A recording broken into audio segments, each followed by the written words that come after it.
So hello guys, कैसे हैं आप लोग? आशा करता हूं आप लोग अच्छे और काफी सारी मजे मस्ती कर रहे होंगे। तो दोस्तों, काफी टाइम पहले मैंने नथिंग के ऊपर एक वीडियो बनाई थी ब्रांड एनालिसिस की, एंड इसमें बताया था कि कैसे वो आगे चल के एक फ्लैगशिप किलर बन सकता है या फिर वो सैमसंग एंड आईफोन तक को टक्कर दे सकता है। अब अगर मैं आपसे कहूं कि आपको एक फोन बनाना है 500 रुपए में, तो आप लोग क्या करोगे? 100 रुपए उसके प्रोसेसर में डालोगे, 100 डिस्प्ले में, 100 कैमरा में, 100 बाकी के इंटरनल में, एंड 100 रुपए की मार्केटिंग कर दोगे। लेकिन नथिंग ने नथिंग फोन 3 के साथ उल्टा ही किया। उसने 100 रुपए का फोन बना दिया एंड 400 रुपए उसकी मार्केटिंग में खर्च कर दिया। एंड पता सबसे मजे की बात क्या, कि ये लोग इसको एक फ्लैगशिप फोन की तरह मार्केट कर रहे हैं, जहां पे इसके स्पेक्स देख के ना 30,000 के फोन को भी शर्म आ जाती है। एंड एक बात और बताऊं कि इस फोन को लॉन्च करने का पर्पस किसी को समझ ही में नहीं आ रहा। क्यों? क्योंकि जब नथिंग लॉन्च हुआ था तब उसका एक पर्पस था कि वो जो है ना, वो स्मार्टफोन को एक फन बनाएगा, वो उसको एक नया लुक देगा। लेकिन अब ऐसा नजर नहीं आ रहा है। तो ऐसा क्यों है? तो इसको समझने के लिए हम लोगों को थोड़ा सा पीछे जाना होगा टाइम में, एंड इसकी स्टार्टिंग से स्टोरी समझनी होगी। अब 2020 का टाइम था जब सारे स्मार्टफोन का मार्केट ना बहुत ही ज्यादा कंजेस्टेड एंड क्लस्टर्ड हो गया था। सारे स्मार्टफोन स्पेक्स एंड दिखने में एक तरीके से सेम ही लगते थे, एंड उनमें कुछ अलग यूनिक देखने को नहीं मिल रहा था।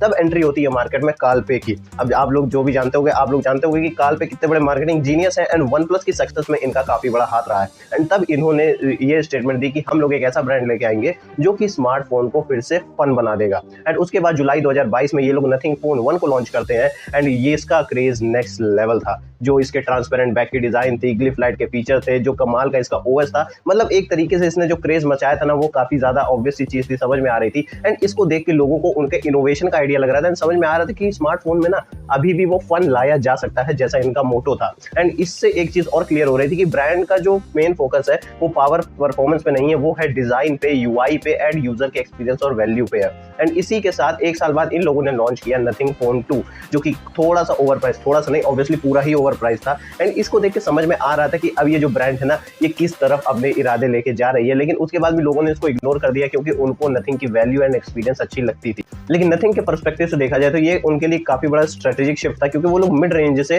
थोड़ा सा वैल्यू मिड रेंज की तरफ शिफ्ट हो गए थे, जहां पे उन्होंने इस बार प्राइस रखी थी 45,000, जिसमें वो लोग 8 Gen 1 दे रहे थे, अच्छे और रिफाइंड ग्लिफ सिस्टम दे रहे थे, और ज्यादा रिफाइंड ओएस दे रहे थे। लेकिन बाद में जो है ना, इस फोन की प्राइस ड्रॉप होती है, एंड उसके बाद ये और भी ज्यादा वैल्यू फॉर मनी फोन बन जाता है। एंड फिर उसके बाद यूजर्स को कोई मतलब ही नहीं था, जब अच्छा फोन दे रहे हो तो क्या ही दिक्कत है। उसी के साथ एक और अच्छी चीज जो इन लोगों ने की, वो था कि ये लोगों ने nothing phone 2 and Seema phone 1 जैसे फोन लॉन्च किए। अब इससे क्या हुआ कि जैसे ही नथिंग फोन 2 जब आया था, तो वो थोड़ा सा वैल्यू मिड रेंज की तरफ था। तो फिर यहाँ पे नथिंग फोन 2 जो कि 22-23 हजार में लॉन्च हुआ था, इसने जितने भी मिड रेंज वाली ऑडियंस थी उनका फोकस अपनी तरफ खींचा। साथ ही साथ जो यहाँ पे सीमा फोन 1 था, उसने अंडर 20,000 की जितनी भी ऑडियंस थी उसको टारगेट करने की कोशिश की। एंड साथ ही साथ इसकी मदद से यहाँ पे नथिंग ने जो कि affordable earphones and smart watches थे उनको भी बनाना चालू कर दिया, एंड उस मार्केट को भी एक्सपेंड किया। साथ ही साथ जो नथिंग का अपना मोटो था कि कुछ भी हटके एक यूनिक डिजाइन देना है, वो सीएमएफ के थ्रू इन लोगों ने जिंदा रखा है। एंड जो अंडर 20,000 की ऑडियंस थी उनके पास भी ये यूनिकनेस अपनी पहुंचाई। एंड यहाँ तक जो है सब कुछ अच्छा चल रहा था। एंड उसके बाद इन लोगों ने नथिंग फोन 3 लॉन्च किया, एंड नथिंग फोन 3 बताऊं ऐसे ही निकल गया, तो हम लोग भी उसको ऐसे ही निकाल देते, क्योंकि उसकी ना कोई हाइप थी ना कोई वैल्यू थी, एंड यहाँ पे भी उसकी बात करना बेकार ही रहेगा। एंड उसके बाद लॉन्च होता है नथिंग फोन 3, जिसको इन लोगों ने मार्केट किया अपने फर्स्ट फ्लैगशिप फोन के तरीके। एंड ये जो था ना, ये बहुत ही बड़ा जंप था नथिंग के लिए, क्योंकि ये लोग मिड रेंज से सीधा अल्ट्रा प्रीमियम फ्लैगशिप लेवल पे पहुंच चुके थे, जहां पे ऑलरेडी सैमसंग एंड आईफोन का राज चलता है। एंड इस बात से एक और बड़ी प्रॉब्लम अराइज हुई कि यहाँ पे नथिंग जो है ना, वो फ्लैगशिप की डेफिनेशन ही चेंज करने की कोशिश कर रहा था। वो कैसे? इस प्राइस में ये लोग दे रहे थे 8S Gen 4, जो कि अच्छा प्रोसेसर है, लेकिन किसी भी एंगल से ये अल्ट्रा प्रीमियम फ्लैगशिप लेवल का नहीं है, क्योंकि इस बजट में आप लोगों को 8 एलीट चिपसेट हर एक स्मार्टफोन में देखने को मिलता है, लोग वही प्रीफर भी करते हैं। ऑब्वियसली इस प्राइस रेंज में इनका कंपटीशन था आईफोन 16, S25 एंड यहाँ तक कि OnePlus 13 जैसे स्मार्टफोन से, जो कि इनको ऑब्वियसली ओवर पावर करते थे स्पेक्स के मामले में। लेकिन इसी के साथ इससे बचने के लिए इन लोगों ने लॉजिक दिया कि हमारे स्पेक्स मत देखो, तुम लोग हमारे ऑप्टिमाइजेशन को देखो। तो चलिए फिर इनका ऑप्टिमाइजेशन भी देख लेते हैं। तो सबसे पहले हम लोग यहाँ पे अगर जेनसिंग इम्पैक्ट जैसे गेम की बात करें, तो इसको थोड़ी देर खेलने के बाद ही ना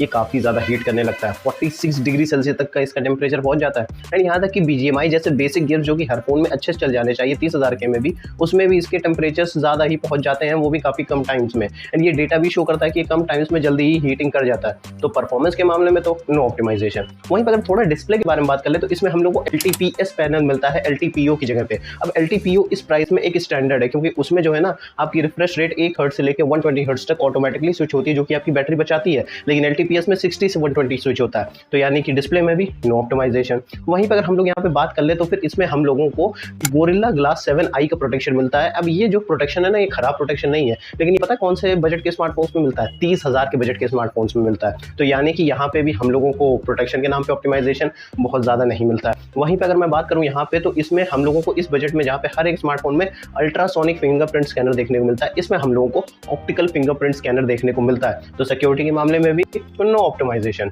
तो यहाँ पे ओवरऑल अगर मैं एक ही बात कहना चाहूँगा, एंड वो ये है कि बौना फिर भी बौना है, चाहे पर्वत के शिखर पर खड़ा हो, और देवता फिर भी देवता है, चाहे कुएं की गहराई में छुपा हो। सिंपल सी बात है कि यहाँ पे हम लोग इन्फीरियर हार्डवेयर को ऑप्टिमाइजेशन का चोला पहना के नहीं छुपा सकते हैं, समझे आप लोग। वहीं पर अगर मैं इसके कैमरा सेटअप की बात करूँ तो इसमें हम लोगों को 50+50+50 मेगापिक्सल का ट्रिपल कैमरा सेटअप देखने को मिलता है, जो कि ऑन पेपर काफी ज्यादा अच्छा सेटअप है, सेंसर भी अच्छा है। लेकिन जब इसके ऑप्टिमाइजेशन की बात यहाँ पे भी आएगी ना, तो जब रियल लाइफ में देखोगे तो इसका कॉम्पिटिशन 30,000 के स्मार्टफोन से ही रहता है, एंड कई केसेस में तो ये 30,000 वाले इससे ज्यादा अच्छा परफॉर्म कर देते हैं। वहीं पर अगर मैं वीडियो रिकॉर्डिंग के बारे में बात करूँ तो इसमें हम लोग को 4K रिकॉर्डिंग पे अल्ट्रा वाइड में स्विच करने को नहीं मिलता है, स्विच करने को भी मिलता है तो हम लोग यहाँ पे टेलीफोटो लेंस पे ही स्विच करने को मिलता है। तो ओवरऑल देखा जाए तो कैमरा में भी इतने कुछ अच्छी चीजें नहीं है, एंड ये कोई छोटे मोटे कॉम्प्रोमाइजेस नहीं है, ये काफी ज्यादा बड़े कॉम्प्रोमाइजेस हैं, जो कि यहाँ पे आप कंपटीशन ले रहे हो सैमसंग, आईफोन जैसे स्मार्टफोन से, जो कि कैमरा या बाकी सारी चीजों में काफी अच्छे फीचर्स आपसे ऑफर कर रहे हैं। तो फिर यहाँ पे आपकी 80,000 की प्राइस किसी भी एंगल से जस्टिफाई नहीं होती है। उसी के साथ इन लोगों ने यहाँ पे ग्लिफ लाइट को भी रिप्लेस कर दिया उस छोटे से LED सर्कल के साथ, जिसको यहाँ पे ये लोग ग्लिफ मैट्रिक्स कहते हैं। अब काल पे का कहना है कि ये जो है ये ज्यादा ही फंक्शनल चीज है ग्लिफ लाइट के मुकाबले, लेकिन सही बताऊं कोई ज्यादा फर्क नहीं पड़ता। ग्लिफ लाइट भी एक थोड़ा बहुत ही यूजफुल फीचर था, जो कि डिजाइन में कुछ एलिमेंट ऐड करता था, एंड यहाँ पे ये भी एक तरीके से बस गिमिकी है। इसमें क्या ही करेगा कोई आदमी, इसका क्या ही फंक्शन है मुझको तो नहीं समझ में आता है। वहीं पे इस फोन को रिपेयर रेटिंग मिली है 3 आउट ऑफ 10 की, मतलब आगे जाके अगर ये फोन खराब होता है तो फिर इसको रिपेयर करने में भी प्रॉब्लम आएगी, क्योंकि इसको रिपेयर करने का प्रोसेस ही कॉम्प्लेक्स है। अब इससे ये समझ में आ रहा है कि ये लोग कौन सा स्टेटस अचीव करना चाह रहे हैं। ये लोग अचीव करना चाह रहे हैं सैमसंग एंड आईफोन का स्टेटस, जहां पे पोजीशन ज्यादा इंपॉर्टेंट है वैल्यू से, लेकिन इनकी जो पोजीशन बन रही है वो है क्रिटिसिज्म की वजह से। यहाँ पे अब ये लोग बस इतना चाहते हैं कि अगर लोग क्रिटिसाइज भी कर रहे हैं तो करते रहें, क्योंकि bad publicity is also a good publicity वाली स्टेटमेंट को ये लोग फॉलो कर रहे हैं। अब ऐसे में यहाँ पे एक चीज और बताऊं आपको कि ये जो फोन है ना, ये कंप्लीटली मेड इन इंडिया है, एंड ऐसे में जब इसको इंपोर्ट किया जाता है या एक्सपोर्ट किया जाता है यूएस में, तो वहां पे इसकी प्राइस ज्यादा सस्ती है एज कम्पेयर टू इंडिया।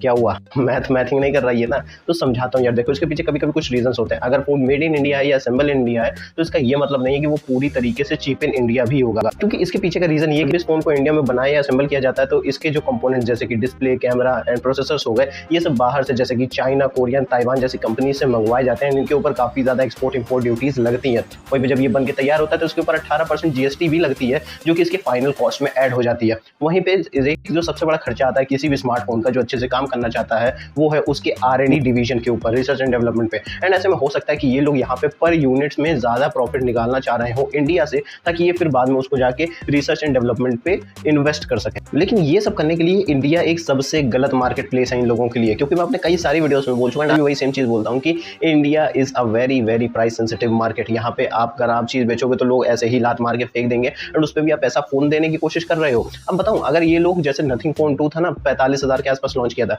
वैसे इसको 50-55,000 के आसपास लॉन्च करते तो इतनी प्रॉब्लम ना होती, फिर भी इनके प्राइसेस ज्यादा बिकते। लेकिन ऐसा इन लोगों ने नहीं किया, क्योंकि इन लोगों का मोटो ही अलग है। ये लोग चेस कर रहे हैं सैमसंग एंड एप्पल जैसे एक्सक्लूसिविटी को, कि ये सिर्फ एक्सक्लूसिव लोग ही इस फोन को एक्सेस कर सकते हैं, लेकिन इनके पास वो फीचर्स, वो परफॉर्मेंस है ही नहीं जो वो फोन्स ऑफर करते हैं। एंड अब आप लोग अगर सोच रहे होगे कि जैसे इन लोगों ने नथिंग फोन 2 के टाइम पे किया था कि ज्यादा प्राइस पे डाला था तो उसके बाद कम कर दिया था, तो आपको बता दो कि ये ब्रांड ने ऑब्वियसली क्लैरिफाई कर दिया है कि यहाँ पे ये लोग इसको डिक्रीज नहीं करने वाले हैं इसकी प्राइस को। तो यानी कि अब यहाँ से भी ये समझ में आ जाता है कि इस ब्रांड का मोटिव क्या है। ये लोग फ्लैगशिप की डेफिनेशन ही चेंज करना चाहते हैं। एंड एक बार बताऊं, ये इस तरीके से वर्क नहीं करने वाला है। और एक अब जो आपको स्टेटमेंट बताने वाला हूं वो तो आपका खून ही खौला देने वाला है, कि यहाँ पे जो ब्रांड का स्टेटमेंट है ना, वो ये है कि यहाँ पे सिर्फ इंडियन यूजर्स को ही नथिंग फोन 3 से प्रॉब्लम अराइज हो रही है, बाकी इंडिया तो इनकी कोर मार्केट ही नहीं है। बाकी फोन्स जहाँ पे दूसरे कंट्रीज में बेचे जा रहे हैं वहाँ पे उनको सही रिस्पॉन्स मिल रहा है। अब आप ही बताओ कि ये जो फोन का ब्रांड है ना नथिंग, ये पिछले कुछ क्वार्टर्स में सबसे ज्यादा ग्रोथ इसको इंडिया में ही देखने को मिली है। एंड इतनी रैपिड ग्रोथ और किसी ब्रांड को किसी और जगह पे देखने को नहीं मिलती है। एंड आप कहते हो कि इंडिया आपका कोर मार्केट ही नहीं है। अब देखो यार, पर्सनली बुरा तो लगता ही है जब कोई ब्रांड ऐसी बात कहे हम लोगों के बारे में, लेकिन चलो बिजनेस को साइड में रखते हैं। वहीं पे अब कंक्लूजन के बारे में बात करते हैं। कंक्लूजन निकल के आता है, तो यार देखो कंक्लूजन काफी ज्यादा सिंपल सा है कि नथिंग जो है यहाँ पे अब इस फोन की प्राइस को कम करे। अब कम नहीं कर सकता, ये तो इसने पहले ही क्लैरिफाई कर दिया, क्योंकि अगर ये कम कर देता है तो इनकी हालत भी गूगल की तरीके हो जाएगी, जैसे वो लोग अपनी प्राइस को ज्यादा पे लॉन्च करते हैं फिर कम कर देते हैं, एंड इससे उनकी इज्जत तो कहीं की नहीं बचती है, ना घर के होते हैं ना घाट के। लेकिन हालांकि वो फिर भी गूगल है तो 4-5 फोन उनके बिक भी जाते हैं, वरना नथिंग के तो वो भी नहीं बिकने वाले हैं, एंड इज्जत जो जाएगी वो जाएगी, एंड एप्पल सैमसंग से कंपटीशन का सपना ही रह जाएगा। या तो फिर दूसरी और सबसे इंपॉर्टेंट चीज़ है कि वो अपने पुराने मोटो की तरफ वापस आए कि उनको स्मार्टफोन को फन के तरीके लॉन्च करना है, उनको स्मार्टफोन को फन बनाना है, एक कॉम्पिटिटिव प्राइस में एक फ्लैगशिप किलर बन के आना है, जैसे कि फोन 1 आया था, फोन 2 को भी बाद में वैसे कर दिया था, फोन ए सी में फोन 1, इन सब के ऊपर अपना ध्यान देना है, एंड एक अच्छे स्पेक्स ऑफर करने हैं कम प्राइस में, क्योंकि बताया तो है ही मैंने कि India is a price sensitive market, and इसको वैसे ही डील करना है इन लोगों को। और अगर ये लोग ऐसा नहीं करते तो जैसे उस वीडियो में मैंने एक प्रेडिक्शन की थी ना कि आगे चल के ये नेक्स्ट सैमसंग या एप्पल बन सकता है, वैसे ही आज भी एक बड़ी प्रेडिक्शन कर सकता हूं मैं कि, या मैं कर ही रहा हूं कि आगे चल के अगर ऐसा नहीं हुआ तो फिर नथिंग एक नेक्स्ट माइक्रोमैक्स बन सकता है, एंड आई होप कि ऐसा ना हो, एंड वो अपने रूट्स को वापस से फॉलो करे, एंड मेरी ये प्रेडिक्शन गलत हो जाए। तो दोस्तों ये तो थी मेरी वीडियो नथिंग के ब्रांड एनालिसिस के ऊपर। तो अगर आपको वीडियो पसंद आए तो प्लीज वीडियो को लाइक कर दीजिएगा, कमेंट में अपने ओपिनियन जरूर बताइएगा, किस पॉइंट्स आप एग्री करते हैं डिसएग्री करते हैं सब बताइएगा, एंड हाँ, ये वीडियो अपने सभी दोस्तों के साथ शेयर कर दीजिएगा, खास करके वो लोगों के साथ जो कि नथिंग का फोन यूज करते हैं या खरीदना चाहते हैं। साथ ही साथ अगर आपको मेरे चैनल पे ऐसी मजेदार वीडियोस देखनी पसंद है तो मेरे चैनल को सब्सक्राइब करके बेल आइकन कॉल पे जरूर कर दीजिएगा, ताकि जब भी अपने चैनल में ऐसी वीडियो बनाऊं तो आपको नोटिफिकेशन सबसे पहले मिले। सोशल मीडिया हैंडल मुझको फॉलो करते रहिएगा लेटेस्ट अपडेट्स के लिए। तब तक मिलते हैं अगली वीडियो में, till then stay safe, keep exploring. जय हिंद।